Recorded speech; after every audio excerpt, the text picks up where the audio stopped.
Why most trades die before they're born. Let me ask you something uncomfortable.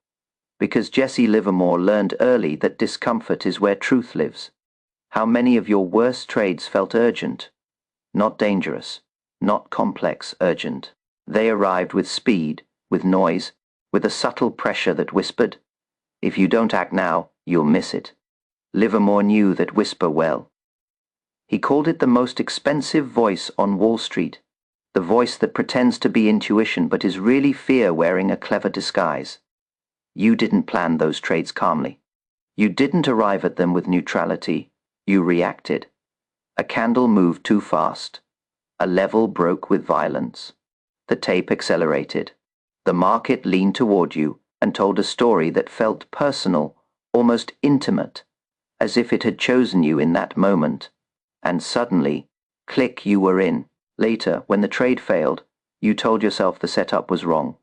The timing was bad. The market was manipulated. But Livermore would have shaken his head slowly at those explanations, not with judgment, but with recognition. He knew this pattern because he had lived it, lost fortunes to it, rebuilt empires by escaping it. Most losing trades aren't born from bad analysis. They're born from bad states of mind. This is the part no chart will ever show you. The chart doesn't record the tension in your chest. It doesn't display the subtle tightening of identity when your self-worth starts to hitch itself to the next 5-minute candle. The chart doesn't reveal when the trader stops observing the market and starts negotiating with it. Livermore understood something most traders never fully face. The market does not defeat you. You defeat yourself long before the outcome appears. He learned this in bucket shops, watching men trade not with logic, but with hope and panic. Men who needed to be right, who needed action, who mistook motion for opportunity. He learned that the market punishes urgency not because urgency is wrong, but because urgency is emotional leverage. It pulls you out of alignment with probability and into a story where this trade matters too much. And when a single trade matters too much, you are no longer trading. You are pleading. Today, I want to show you a rule so simple, it almost feels insulting to the complexity of markets. A rule Livermore would have appreciated precisely because of its simplicity. 2 boxes, yes or no. That's it. No indicators, no predictions, no clever forecasts. Just 2 boxes that sit quietly between impulse and action. And yet, this rule is powerful enough to stop emotional trading before it ever touches the order button, not by predicting the market, but by protecting you from yourself. Livermore used many methods across his life, but beneath them all was a single discipline. He never acted unless the trade already existed in his rules, before the market asked him to act. If it wasn't there, he did nothing. Doing nothing, he learned, was not passivity, it was power. The 2-box decision rule works the same way. Before a trade exists, it must fit cleanly into one of 2 mental containers. The first box is calm, premeditated, almost boring. It contains trades that were planned before the market opened, trades defined by criteria, risk quantified, outcomes irrelevant. These trades don't ask for emotional permission, they simply qualify or they don't. The second box contains everything else. Every trade that feels urgent, every trade that appears because price moved fast, every trade that exists because you're afraid of missing out, afraid of being left behind, afraid that this one will be the one that proves you're finally good at this. Livermore knew the second box well. He knew it so well that he eventually learned to fear it more than loss itself, because losses inside the first box were business expenses. Losses inside the second box were identity wounds. And identity wounds compound. Here is the deeper truth most traders resist. The market doesn't care if you trade. It doesn't reward effort. It doesn't acknowledge intention. It only responds to alignment with probability over time. The moment you trade to relieve discomfort instead of to execute an edge, you have stepped out of that alignment. Urgency is not information. Urgency is a signal that your nervous system is trying to regain control in an environment that offers none. Livermore's genius was not prediction. His forecasts failed often. His brilliance was psychological. His ability, when disciplined, to remain emotionally neutral in the face of uncertainty. He learned to accept randomness, not as an enemy, but as the price of admission. He stopped trying to control outcomes and focused instead on controlling process. The two-box rule forces the same shift. It removes emotional meaning from individual trades. It reframes participation as conditional, not reactive. It teaches you that your job is not to be right, but to be consistent, to execute only when the conditions you defined before emotion arrived are met. If a trade doesn't fit cleanly into the first box, it automatically belongs in the second. And the second box is not debated with. It is not negotiated with. It is simply ignored. This is where the transformation begins, not with better entries, but with a new relationship to risk, uncertainty, and self-trust. Because when you stop needing the market to validate you, something profound happens. The noise quiets, the urgency dissolves, and trading stops feeling like a series of emotional emergencies and starts feeling like what Livermore always believed it should be, a long game of probability, patience, and self-mastery. Most trades die before they're born because the trader needed relief, not opportunity. The two-box rule doesn't make you smarter, it makes you calmer. And calm, in the markets, is not a mood. It is an edge. Number one, the noise that steals your money the market is loud. Not loud in sound, but loud in pressure, loud in implication, loud in the way it constantly asks something of you without ever speaking directly. Charts flicker like nervous systems under stress, candles form and vanish, each one pretending to matter more than the last number's update. So fast they begin to feel alive. Twitter screams certainty. Discord pings urgency. News headlines arrive wrapped in confidence, each one daring you to believe that now is the moment. Everything changes.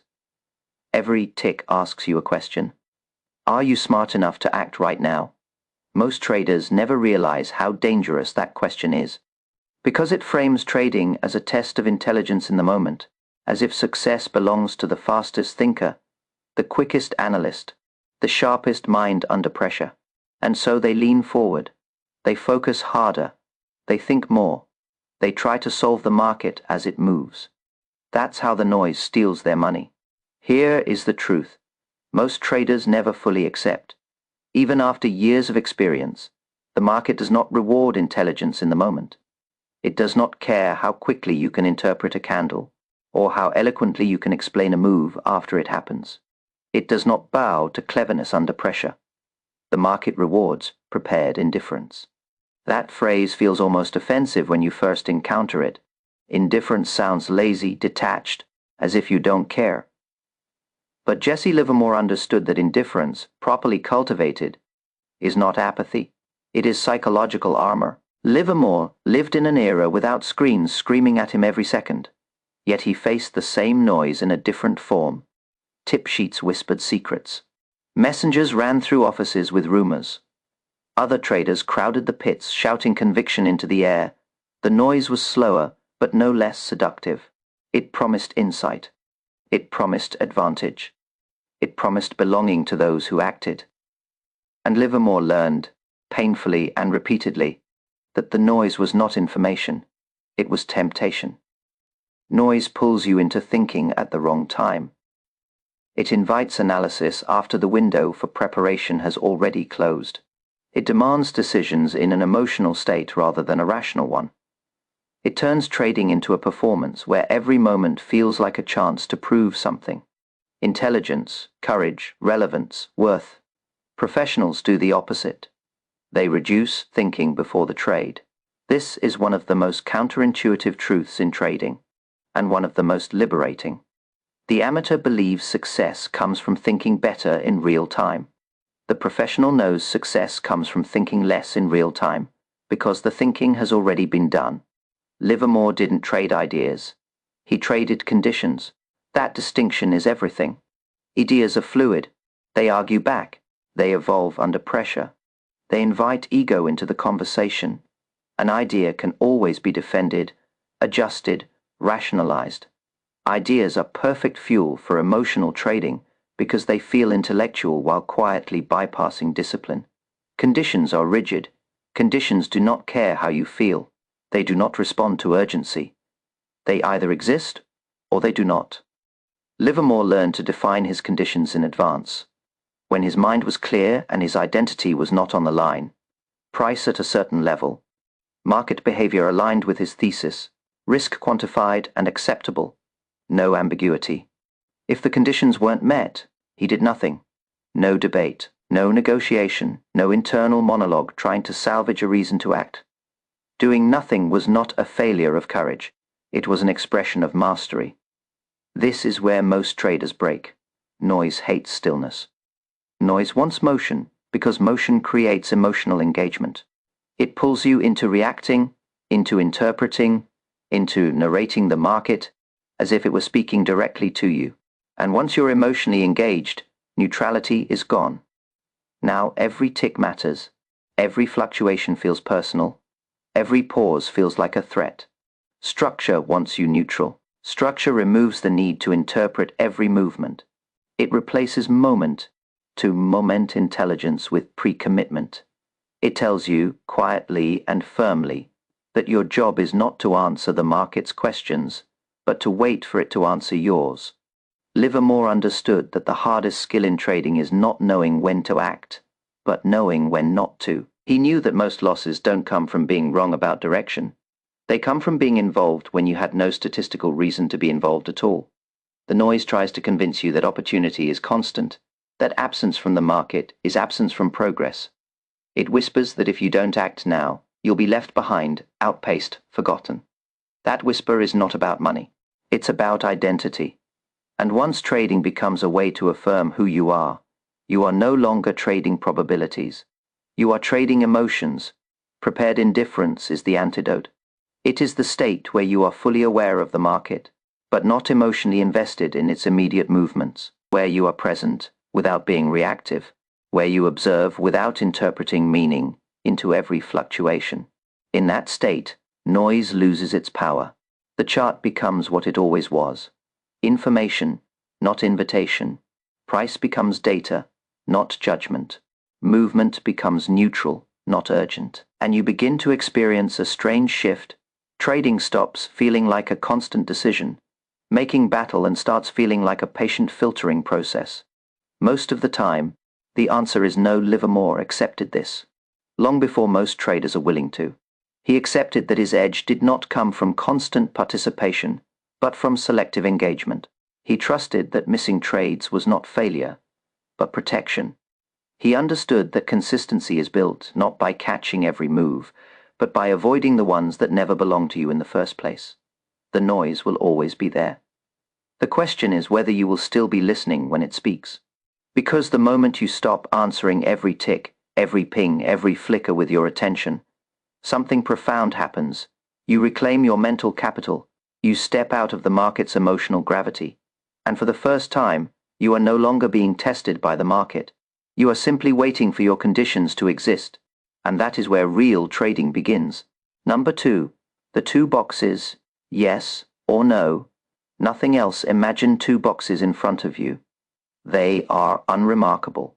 No flashing lights, no complexity, no sophistication to impress anyone. They sit quietly, almost insultingly simple, as if daring you to underestimate them. One box says, yes, trade allowed. The other says, no, trade forbidden. That's it. No third option, no gray zone, no creative interpretation, no emotional appeals. Most traders recoil at this idea, not because it's wrong, but because it removes the very space where their identity usually operates. The space where they feel clever, the space where they negotiate, justify, improvise, and ultimately sabotage themselves. Jesse Livermore understood something that took him decades, fortunes, and failures to truly embody. Complexity feels intelligent, but simplicity is what survives pressure. The 2 boxes are not a tactic. They are a psychological boundary. Before the market opens, before price moves, before candles accelerate, before adrenaline has any chance to speak, every setup in your plan already belongs in one of those boxes. Not later, not dynamically, not after you see how it behaves. Before. This is where most traders quietly break the rule without admitting it. They believe they are planning, but they are really postponing commitment. They leave themselves loopholes. They keep doors unlocked for emotion to enter later. Livermore learned that the market doesn't exploit bad analysis nearly as efficiently as it exploits flexible discipline. The trader who says, "I'll decide when I see," it is not being adaptive. He is being vulnerable. If price reaches your level with confirmation, it goes in the yes box. If it doesn't, it goes in the no box, not almost, not close enough, not, well, it looks strong anyway. Because almost is where emotion hides. Close enough is not a market condition. It's a psychological compromise. It is the moment you stop executing a system and start expressing a desire. And desire has no statistical edge. Livermore never confused motion with opportunity. He waited, sometimes for weeks, sometimes for months. He watched markets move without him, not because he lacked confidence, but because he trusted his rules more than his impulses. This is the identity shift most traders resist. Mastery is not about how often you trade. It's about how little permission you give yourself to act. Amateurs negotiate with rules. They reinterpret them under pressure. They soften them when the market moves fast. They expand them when they feel left out. They don't break their rules loudly.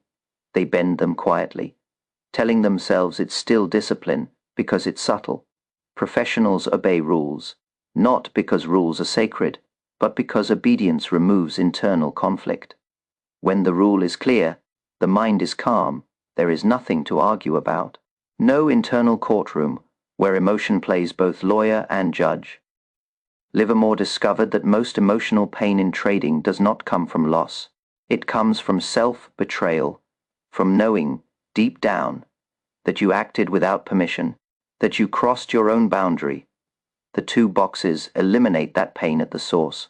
They turn trading into a binary process, not easy but clean, and cleanliness is everything when uncertainty is unavoidable. The market itself is uncertainty. It is randomness wrapped in structure, probability disguised as narrative. You cannot control outcomes. You cannot force follow through. You cannot will price to respect your analysis.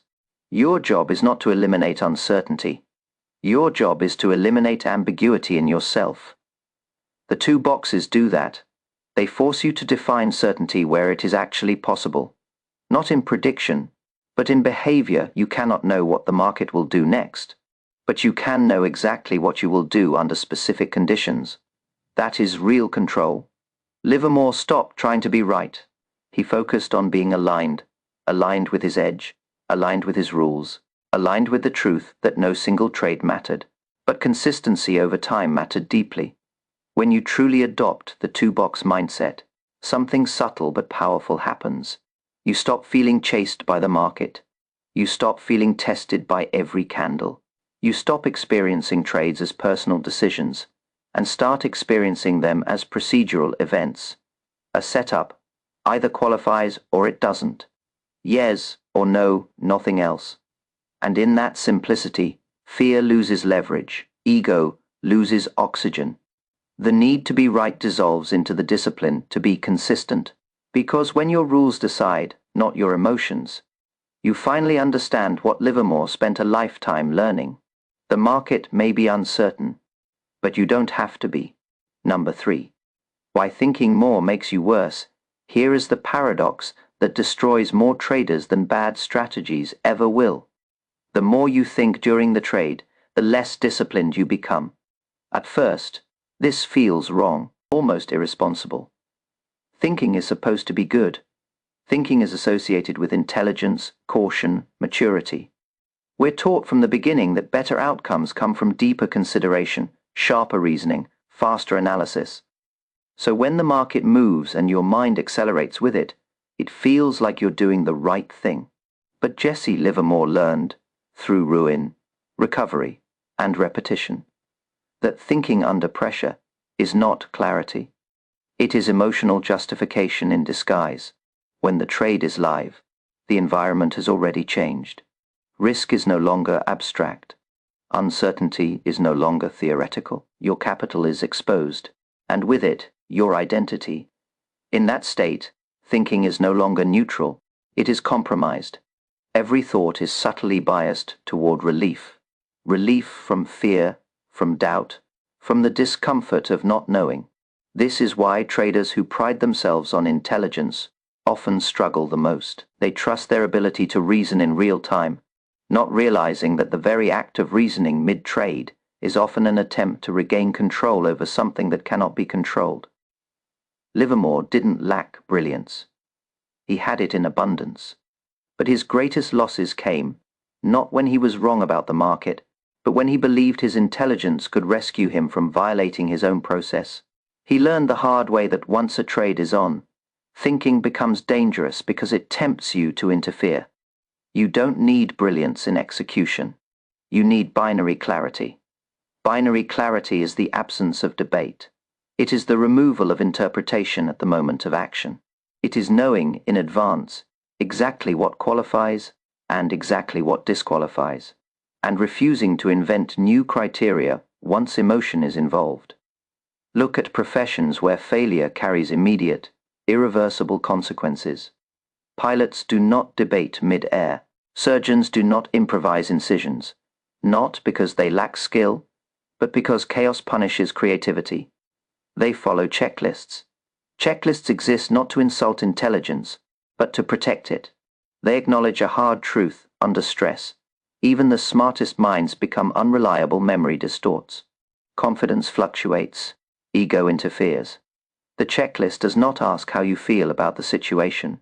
It asks whether specific conditions are met. Yes or no. Livermore eventually treated trading the same way. He stopped asking himself what he thought about the market and started asking what the market had objectively done. He learned that his job was not to interpret every movement, but to verify whether his predefined conditions existed. This is where the two-box rule becomes more than a filter. It becomes psychological insulation. When you adopt it fully, you are no longer deciding. In the heat of the moment, you are checking. And checking is calm. Checking does not require confidence. Checking does not require courage. Checking does not require belief. It only requires honesty. Is the trade in the yes box or not? Most traders don't realize how much ego is embedded in the act of deciding. Deciding implies authorship. It implies responsibility for the outcome. It implies that if the trade works, it proves something about you. And if it fails, it says something about you. Checking removes that burden. The outcome no longer reflects your intelligence or worth. It reflects probability playing out over time. Your role is reduced to execution, and in that reduction, emotional volatility disappears. This is the moment where many traders feel a strange resistance, a quiet fear that if they stop thinking, they will lose their edge, that without constant analysis, they will miss something important. Livermore faced the same fear. What he discovered instead was freedom. By thinking less during execution, he thought better during preparation. He shifted his intellectual effort to the only place where it actually mattered, designing conditions, understanding expectancy, refining edges that worked across hundreds of trades instead of one dramatic moment. He accepted randomness as a feature, not a flaw. Once you accept that any single trade is statistically insignificant, thinking about it excessively becomes irrational. There is nothing to solve, nothing to optimize, nothing to rescue. The trade either meets the criteria or it doesn't. The outcome will be whatever probability allows it to be. And when that acceptance settles in, something profound changes inside you. Fear loses its narrative. Ego loses its role. Urgency loses its voice. You stop reacting to price and start responding to process. You stop treating trades as moments of judgment and start treating them as data points in a long series. Losses no longer provoke introspection about your ability. They provoke curiosity about your system. This is the mindset shift Livermore spent a lifetime circling. Mastery is not the ability to think faster under pressure. It is the discipline to remove thinking where it no longer serves you. The two-box rule does exactly that. It narrows execution down to a single, unemotional question. And in that narrowing, your mind finally becomes what it was always meant to be in trading. Not a battlefield, but an instrument, calm neutral, precise. Because when execution becomes checking, not deciding, consistency stops being an aspiration, it becomes inevitable. Number 4, detaching from outcomes. The real edges, this is where most traders finally exhale. Not because the market becomes easier, but because the internal war begins to end. When decisions are truly binary, when the two boxes are no longer theoretical but lived, something subtle and irreversible happens inside you. Outcomes lose their emotional authority. They still matter financially, but they stop defining you psychologically, and that distinction is the real edge. Jesse Livermore did not reach mastery by eliminating losses. He reached it by eliminating meaning from losses. For most traders, every outcome carries a verdict. A win whispers validation. A loss implies incompetence. The mind does not experience these events as neutral data. It experiences them as judgments on identity, and once trading becomes a referendum on who you are, emotional volatility becomes unavoidable. But binary decision. Making changes the frame entirely. When a trade is taken only because it belonged in the yes box, a loss no longer feels like failure. It feels like proof of discipline. The process was honored. The rule was obeyed. Probability simply expressed its non-guarantee. That is a radical shift. It breaks the ancient and destructive belief that good traders are those who are right more often. Livermore learned, through painful cycles of boom and ruin, that being right is irrelevant if you cannot be consistent, and consistency is impossible when outcomes control your emotions. In the two-box mindset, a loss does not ask, "What did this say about me?" It asks only one question: did I follow the box? If the answer is yes, the loss is complete. There is nothing to fix emotionally, no story to tell, no damage to repair. A win, too, loses its poison. It no longer inflates ego. It no longer whispers superiority. It no longer tempts you to expand size, loosen rules, or assume insight where none exists. A win simply means probability played out favorably this time. Nothing more. Livermore understood how dangerous winning could be. He knew that ego grows fastest not after losses, but after success. Success invites the illusion of control. It seduces the trader into believing that recent outcomes reflect skill in the moment rather than alignment over time. Detachment protects you from that illusion. This is the moment where traders stop trying to be right and start trying to be consistent. That shift sounds small. It isn't trying to be right. Focuses attention on prediction. It binds your emotions to individual trades. It makes you sensitive to short-term variance. It keeps you psychologically fragile because every outcome threatens your self-image. Trying to be consistent shifts attention to execution. It widens your time horizon. It forces you to think in series instead of moments. It replaces emotional reactivity with statistical patience. Livermore eventually saw the market not as a battlefield of opinions, but as a long river of opportunity flowing past a single disciplined observer. He did not chase the water. He waited for the current to align with his position.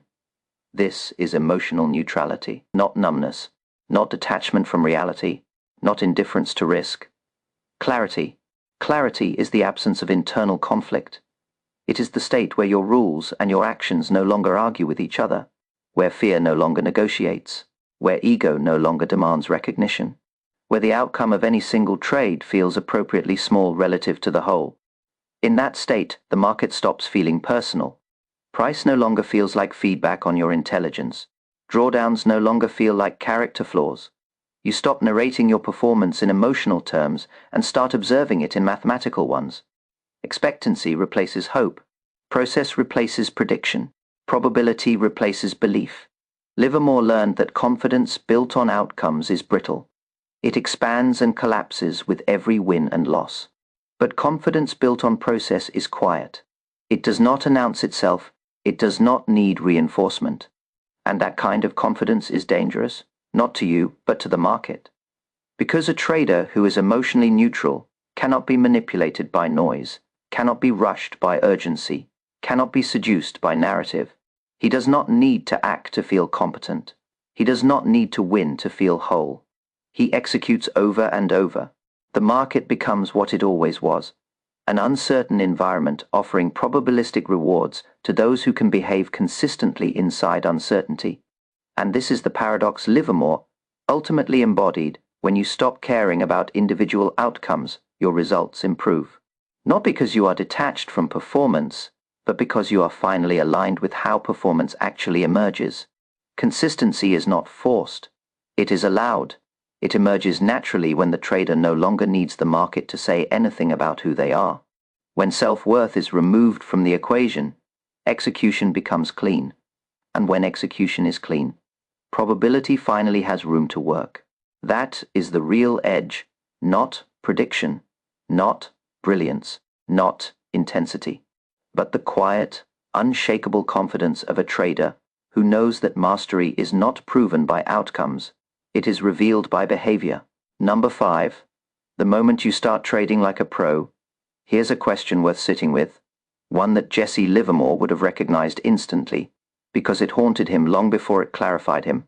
Are you trading to feel something, or to express discipline? Most traders don't realize how emotional their participation really is.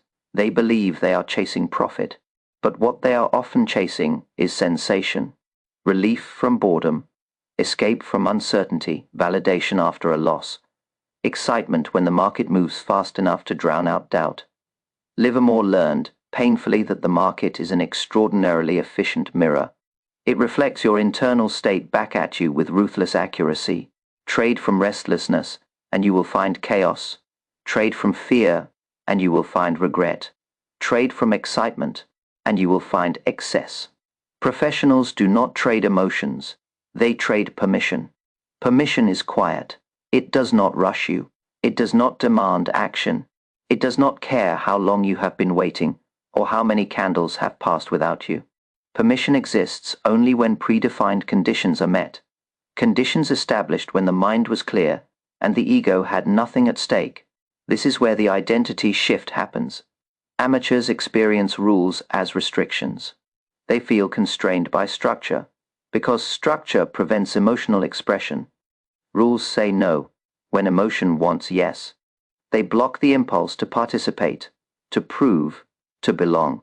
Professionals experience rules as freedom, freedom from internal conflict, freedom from second guessing, freedom from the exhausting burden of choice under pressure. Livermore eventually realized that the most dangerous thing a trader can have is discretion in the heat of the moment. Discretion feels empowering, but it is an open door for ego. It invites interpretation where only execution should exist. When you trade with permission, not impulse, something subtle but profound changes. You stop scanning the market for stimulation and start observing it for alignment. You stop asking, "What can I do right now?" and start asking, "Is this allowed?" That single shift collapses complexity. The market no longer feels like a test you must pass. It feels like an environment you must navigate patiently. You are no longer hunting trades, you are filtering them. This is the moment where many traders feel an unexpected resistance, a sense of restriction, a quiet discomfort. Because when you remove emotional reasons to trade, you are left alone with yourself. No adrenaline, no urgency, no story to chase. Livermore felt this emptiness too. He discovered that boredom is not an obstacle in trading. It is a signal. Boredom means nothing is being asked of you. It means the market has not offered permission. And learning to respect boredom is one of the final psychological hurdles between amateur and professional behavior. Professionals do not trade to escape boredom. They respect it.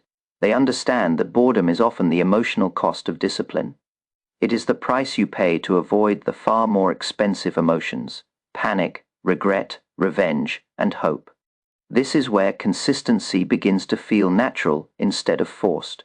When you stop trading to feel something, discipline stops feeling like suppression. It becomes expression. Expression of patience, expression of trust in process, expression of an identity no longer dependent on constant action. Livermore's greatest breakthroughs did not come from moments of brilliance. They came from moments of restraint, from sitting on his hands while others chased noise, from letting entire moves pass because they did not belong to him. He understood that missing trades is not the same as missing opportunity. Opportunity exists only where your edge exists. Everything else is distraction dressed up as potential. And this is the paradox that defines professional trading. The less you need to trade, the better you trade when it finally matters. This is the moment where amateurs feel restricted, and professionals feel free. Free from the need to prove anything. Free from the illusion that action equals progress. Free from the emotional roller coaster that turns trading into a psychological drain. Freedom in trading is not the ability to act whenever you want. It is the ability to wait without suffering. When you reach that point, your behavior changes without effort. You no longer force discipline. You inhabit it. The 2 boxes are no longer a rule. You remember? They are a boundary you live inside. And from that boundary, something rare emerges. Quiet authority, not loud confidence, not emotional certainty, but the calm presence of a trader who knows that his edge does not come from feeling. It comes from permission. That is the moment you start trading like a professional, not when your win rate improves, not when your account grows, but when your need to act finally dissolves and discipline becomes who you are. Number 6, discipline is not willpower. Let's kill a myth that has quietly ruined more traders than bad entries ever could. Discipline is not white-knuckling emotions. It is not forcing yourself to behave while every instinct inside you is screaming to do the opposite. It is not gritting your teeth, holding your breath, and hoping you can outlast fear, greed, or boredom through sheer strength of character. That version of discipline fails eventually.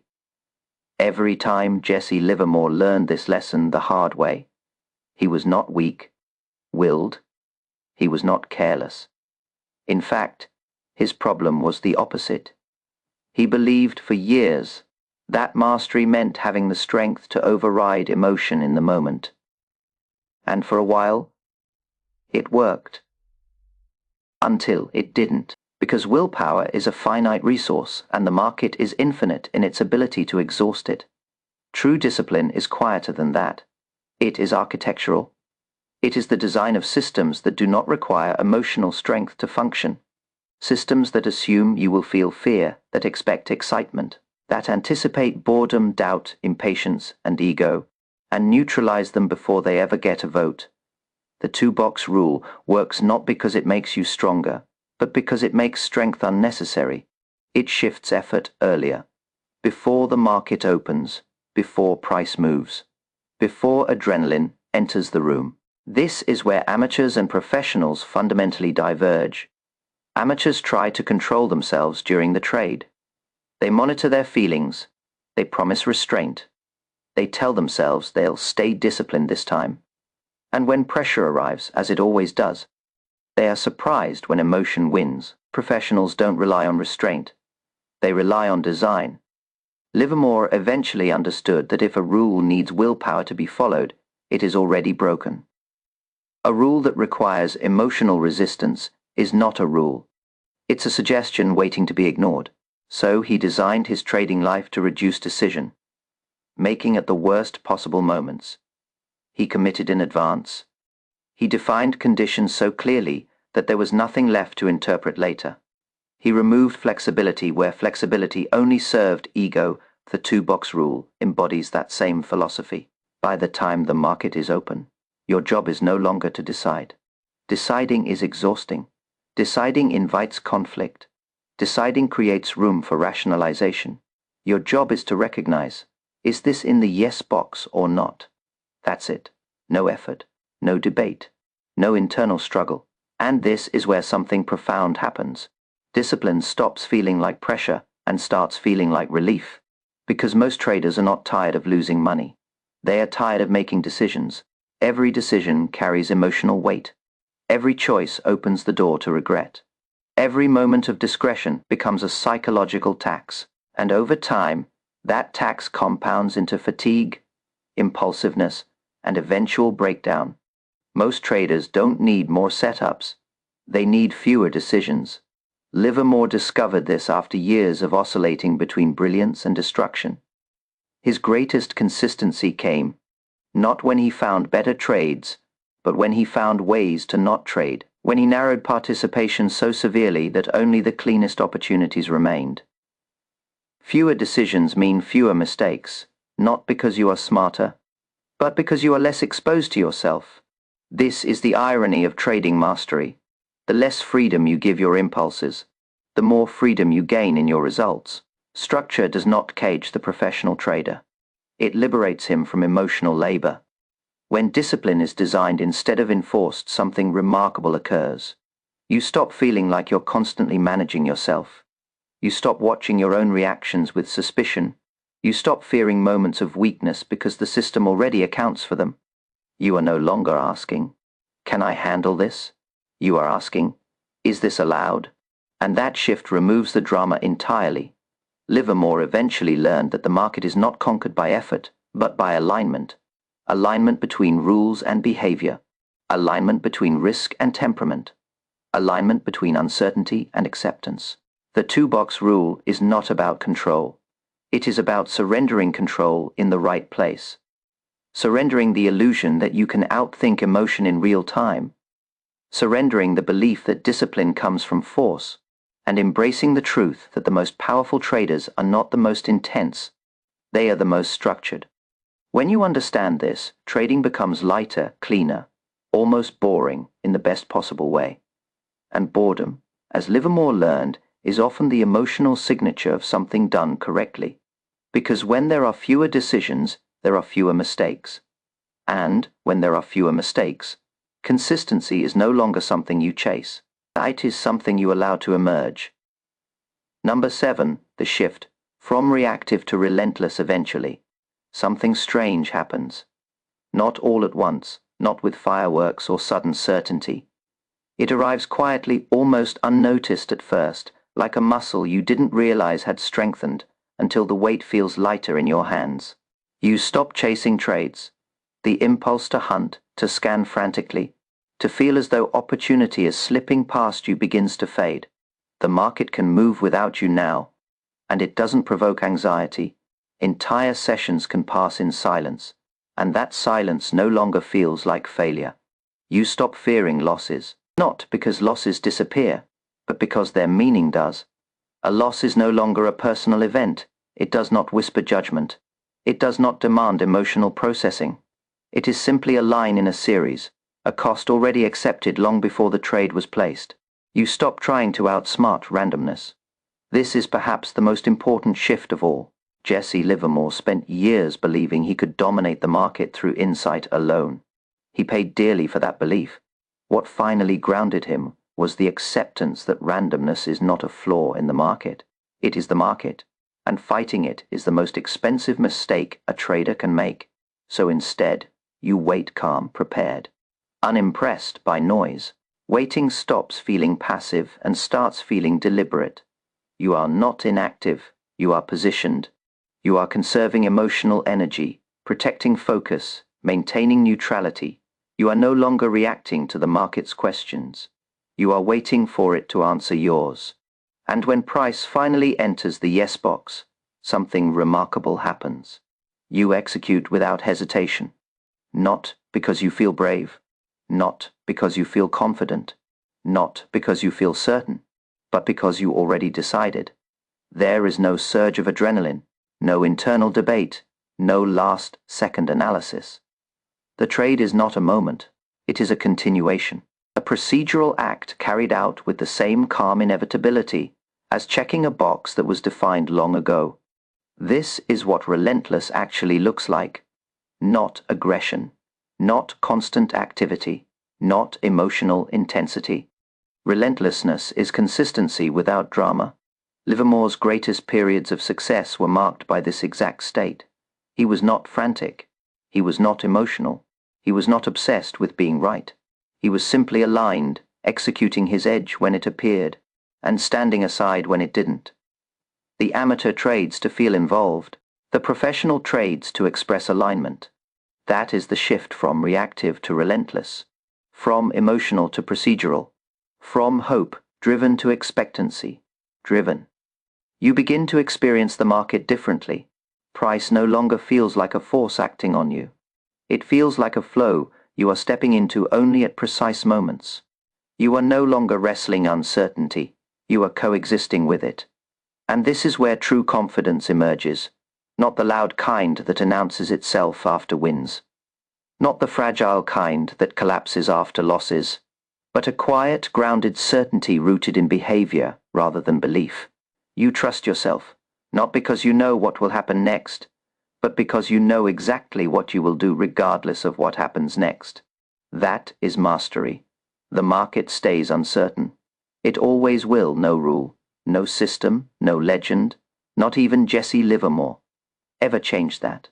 Uncertainty is the price of opportunity. It is the toll you pay to participate in a domain where rewards are probabilistic, not guaranteed. But you don't stay uncertain. Your actions become predictable. Your responses become stable. Your process becomes unshakable. You no longer oscillate between confidence and doubt because your confidence is no longer tied to outcomes. It is tied to alignment. This is the final truth Livermore circled his entire life. Consistency is not the result of better prediction. It is the result of psychological alignment. Alignment between rules and behavior. Alignment between risk and acceptance. Alignment between uncertainty and peace. When that alignment locks in, trading stops being a struggle. It becomes a craft, a discipline, a quiet, relentless expression of self-mastery. And in that state, something extraordinary becomes possible. Not because the market has changed, but because you have. The market stays uncertain, but you don't. Final thought. What to watch next if something shifted while reading this? If you felt a quiet click instead of a surge of excitement? That's not accidental. That's the sound of pressure leaving the system. Jesse Livermore spent a lifetime learning what you've just been introduced to, that clean decisions come before clean results, and that mastery begins when trading stops being a referendum on who you are. The two boxes don't make the market easier, they make you steadier, and steadiness is what allows probability to work. But here's the next truth, one that completes the circle. Once your decisions are clean, your mindset has to match. Because even with perfect rules, traders still suffer when they secretly believe that losing means they were wrong, that drawdowns mean regression, that uncertainty means danger. Professionals don't think that way. They think in probabilities, not predictions, in expectancy, not validation, in series, not moments. That's the next evolution. So the next logical step is this. Learn why losing trades don't mean you're wrong, and why accepting that truth changes everything about how you hold risk, size positions, and stay consistent under pressure. Watch the next video on your screen. Why losing trades don't mean you're wrong. Because discipline without probabilistic thinking is fragile. But when clean execution meets a probabilistic mindset, something rare happens. The market stops shaking you. And from that place, consistency is no longer something you chase. It's something you embody. See you there.